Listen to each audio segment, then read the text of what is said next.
and founder of the also elected politician, hospital. Have sold in the probably not, artist who has sold $140 worth of art in his lifetime. So got that going for me. Anyways,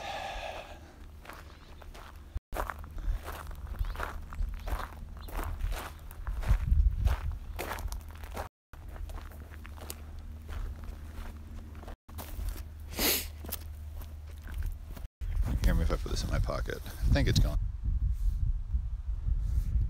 There we go. All right, so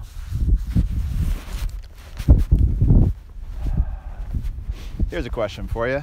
What's the greatest power struggle ever depicted in TV or cinematic or even fiction, the history of fiction as you know it? What is the greatest power struggle ever depicted? And let's then, maybe we'll trace over some of these moments where these power struggles came to their climax, and we'll sort of analyze them. We'll do a deep dive into them. How's everyone feel about that? Sound great? Good. I see no objections, so all right, here we go. First one for myself that comes to mind, and feel free to chime in anytime, is let's say God and Satan would be. That's the first one that sort of jumps to mind. I'm going to go big right off the bat. But let's see, Thor and Incredible Hulk, a god versus a strange mutation of a gamma ray, and totally unrealistic effect of gamma rays on a human body turning into the Incredible Hulk. Yeah, anyways. No, Darth Vader, Luke, the Emperor, and Luke.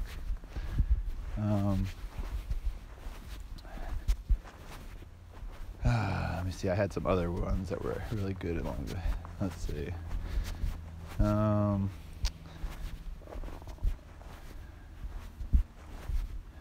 The end of Reservoir Dogs.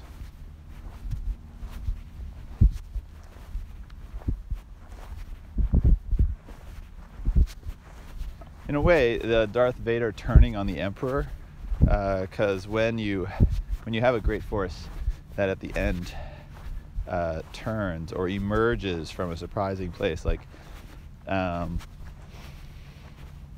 can't think of the names. There's a movie about a poet starring the guy that was in Platoon and who was also the Hobgoblin or the Green Goblin. You know who I'm talking about. But he was a poet, and then there was this his wife ended up in a mental institution, and then at the very end of the movie, the sort of the climactic moment was this sort of tertiary supporting character, her brother, who breaks down emotionally, and it's sort of I don't know why it works. So it just I guess to show a burst of emotion come through a key character at the end of the movie always works. It's always, you just call that a cinematic storytelling tactic, like the floodwaters, it's like the end of Sense and Sensibility, where, what's her face, I'm not good with names, where she breaks down and bursts into tears. And at the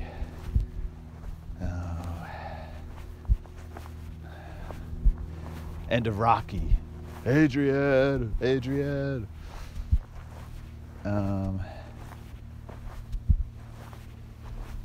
But what would be, so we're talking about power. It makes me think about what is the greatest transformation of inner power from weakness to strength that we ever seen in a cinematic storyline. For me, I would go back to Gully Foyle and The Star Is My Destination, and I'm happy to talk about that storyline, why that is such, because that is from the weakest weak point to, and actually there's a character like that that reminds me of a character in a Stephen King story, The Stand. There is a character kind of like Gully Foyle, a very unattractive, overweight, unliked, socially inept guy who goes undercover for basically the evil devil-like character and goes into the good people's sort of society, and he sort of cleans himself up, and he really sort of gets his, he gets all sorts of social strength suddenly, and he gets nicknames and appreciation, and it's sort of like the anti-Gully Foyle story,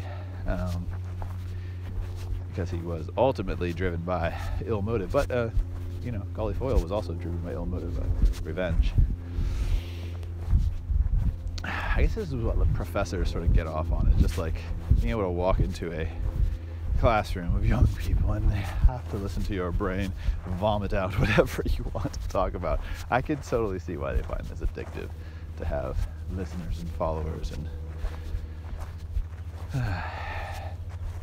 this is why Fred Suppy called it what he called it. Fred Suppy, look that up. Famous philosopher of science at the University of Maryland, who I studied under briefly. I can't even remember. I took some sort of class from Fred Suppy, but I spent a lot of time with him, talked to him about a lot of stuff. So got a big lot of his brain. Also Raymond Martin at the University of Maryland. Big influence, mentioned in my book briefly.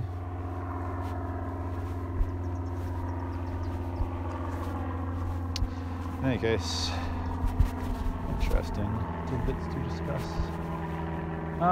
We were talking about biggest power struggles, biggest power transformations in movies, biggest moments. Often they are one of those moments of great dialogue, where it's like, only now at the end do you understand. Like at the end of Unforgiven, where Clint Eastwood's like, yeah, you all are morally superior to me, but you hurt my friend. Therefore, you're all not morally superior to me, and I'm going to kick your ass for it. And I'm sorry that you're morally a nicer person than me, but you hurt a good guy.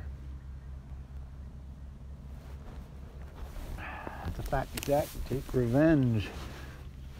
And you have no more qualms about it. I guess that's what some of us believe at times, until you realize if it's an eye for an eye, soon everyone goes blind.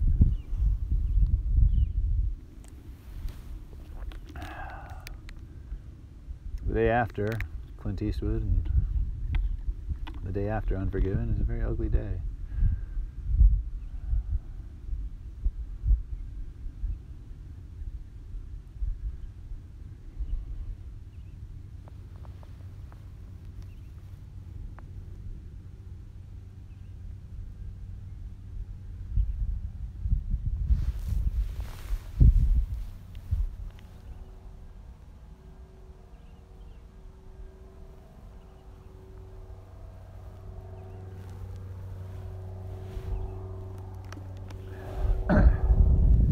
I'm looking forward to speaking with the creator of Universe, my favorite, really, truly one of my favorite YouTube channels, one I found because of the human hive mind concept. When I searched for the human hive mind concept, guess what? The only place that it really came up that seemed really to be in touch with what I was thinking was Universe's channel. So I think they, the genius that made Universe. And it was genius, he might be a little bit of an odd fellow, but I'm an odd fellow too. There's a lot of odd fellows around. All of us are odd, just some of us are better at hiding it than others. Look, I'll be normal. I shall talk to you like a normal person.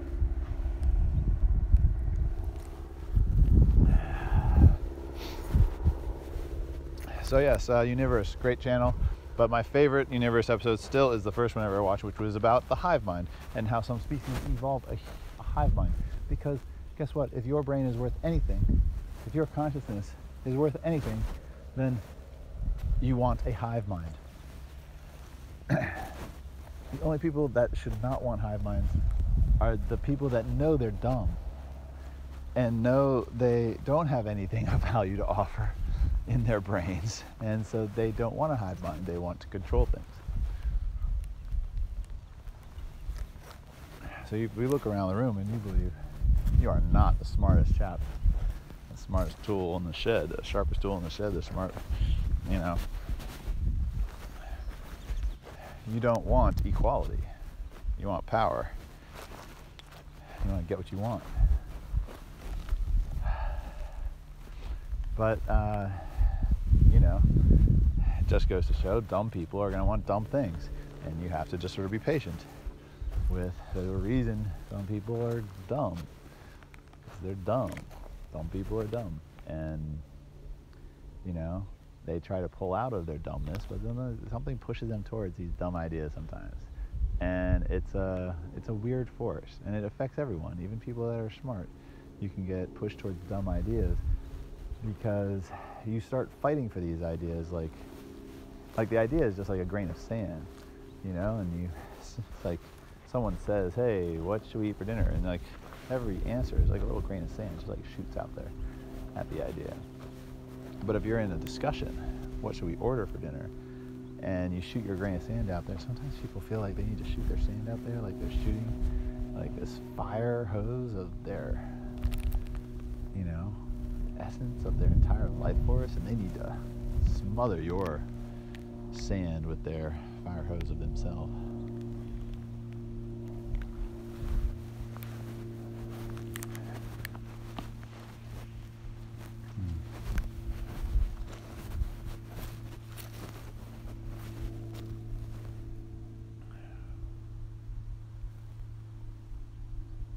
Anyways, conversation needs to start going about Earth and what we want to do with it. And this conversation needs to start and never stop. So here we go. Here's the conversation.